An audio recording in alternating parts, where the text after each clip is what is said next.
President William Ruto has yet again become the center of ridicule, not just in Kenya, but this time around on the African continent. Why do I say this? Because the Kenyan president has this habit of inserting himself in situations that have nothing to do with him, in capacities that have nothing to do with him, and Africans are getting tired of it. If you're new around here, President William Ruto is one of those African leaders who say one thing when he's in Africa, and then when he goes to the global stage, he says another thing. He's a Pan-African when he's home, and then when he goes to the global stage, he bends and bows to the white master and bows to Western forces, and whatever it is that they say, it's Bible, he takes it and runs away with it. And he's finding himself in the same predicament, particularly when it comes to DRC.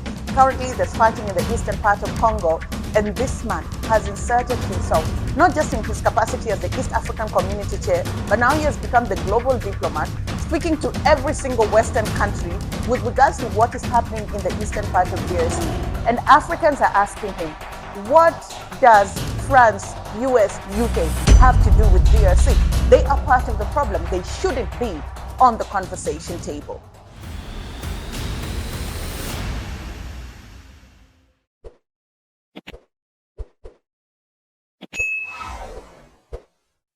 Hello there, how are you doing? Welcome to another episode of our conversations. My name is Ondiro Oganga. I'm a business journalist by profession and a digital content creator. I love coming on here, having conversations with you guys about Black people, Africans, our empowerment, how we can rise up and take our rightful place at the global stage. Connect with me on social media at Ondiro Oganga or here on YouTube, where we'll be posting videos more often. Today I want to talk about Kenya's President William Ruto, and he's going to be on the news, I think, until the end of his term, because William Ruto finds himself in leadership at a time where the African Renaissance is happening. Why do I say this?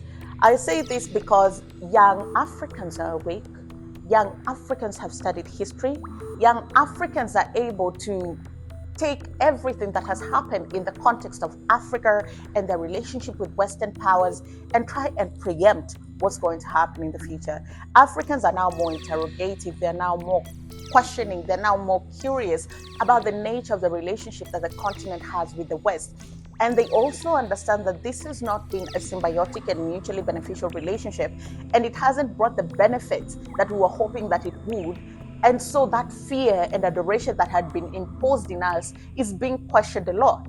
And then here comes President William Ruto, someone who first of all enjoys the illusion of power, and also, I don't know how to say it in English. In Swahili we say anapenda kujipendekeza. Like he would like, there are those people who will not hesitate to sell you out at the right price for as long as their needs are served.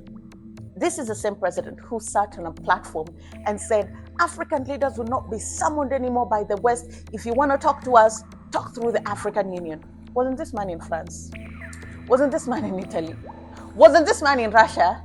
Wasn't this man in the US? All of them were summits for African leaders. He was there, every single one of them. One of the reasons why the president stopped traveling is because during the Gen Z protests in June, people are threatening to go into State House, and that would have been so catastrophic because if he leaves and that happens, he has no country to come back to. That is the only reason that man is currently in Kenya launching markets. You understand? And so he finds himself in a dilemma where he wants to gain that favor abroad, but he can't amass the same influence at home to be able to cash that check. Now, there's fighting that is currently going on in the eastern part of DRC, and this has been happening for quite a long time. It escalated again in 2021, and for me, I will not get into the politics of war. I know that women and children are being displaced. People in DRC are people that have grown up in war. All they've known all their life is war. Fighting has been going on for 3 decades. 3 decades is such a long time. I'll do another video to get into the intricacies of the conflict between Rwanda and DRC, but this is something that needs to be taken with a lot of seriousness, because nobody ever wins when there's a war. Africans don't win, its people don't win, the countries don't win, because if there's a war one place, there's just tension across the region. And so M23 rebels were able to take Goma, which is one of the last safe havens in DRC. And now the international community is like, oh my God, there's fighting in DRC. After 30 years of fighting, now they're aware that there's fighting in DRC. And immediately Goma was taken. President William Ruto came out and gave a statement. But it's not his statement, because the statement that he gave it in his capacity as the East African Community Chair, which was well within his rights, because he said he was going to convene an Heads of State Extraordinary Summit to talk to President Felix Tshisekedi of DRC and also President Paul Kagame of Rwanda to try and broker peace, which is really important for the people. But now where the problem comes in is President William Ruto said this on Twitter. He said, I have spoken to President Emmanuel Macron of France on the situation in the Eastern Democratic Republic of Congo. He has expressed support for the regional effort to deal with the challenge. President Macron also committed his country's support for the interventions being carried out and Kenya's participation in other peace initiatives in Somalia, Sudan, and South Sudan. Now, when I tell you this was the beginning of the cookathon, you best believe me. The first comment immediately under it was, Mr. President, who the hell is Macron? In the scheme of things in Goma and Greater DRC, we're not discussing ethnic and religious riots in Paris and Marseille.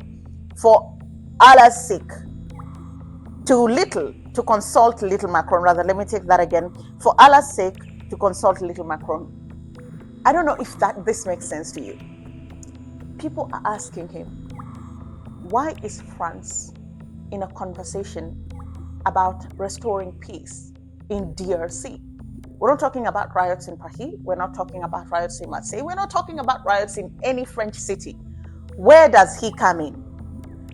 Then another comment says, France and their ilk are the sources of problems in the Great Lakes. Glad the likes of Mali and Burkina Faso have asked them to close their military bases.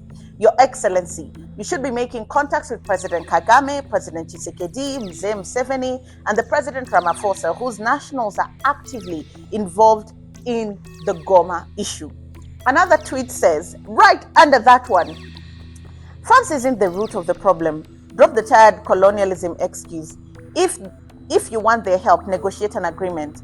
And they'll respond, let's stop pretending Africa issues are Africa's to fix. And then he's immediately told, well, your bio says it all. I'm not surprised.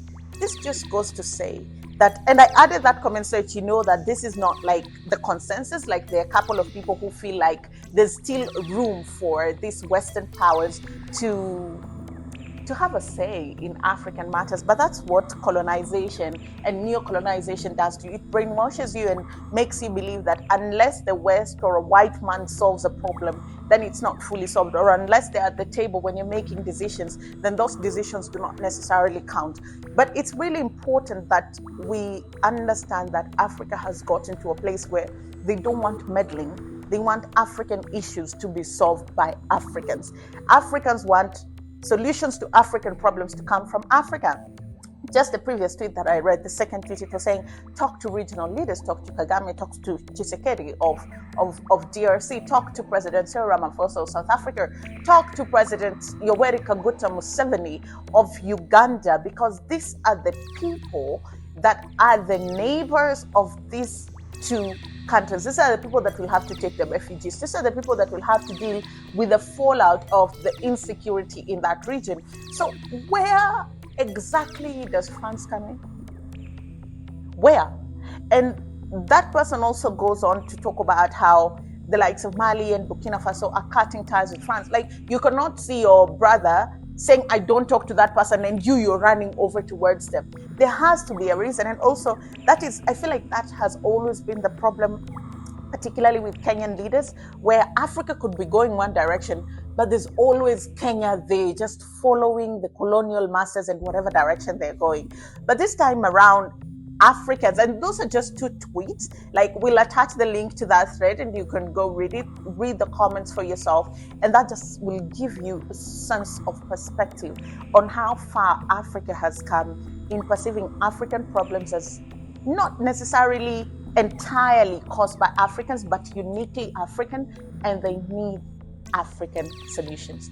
Thank you so much for watching. Thank you for spending time with us here. Let me know in the comment section what you think. Do you think that there's room to engage Western forces or Western powers when it comes to conflict and challenges in Africa? Or it's high time Africa begins creating solutions for their own problems? Thank you for watching. I'll see you again next time.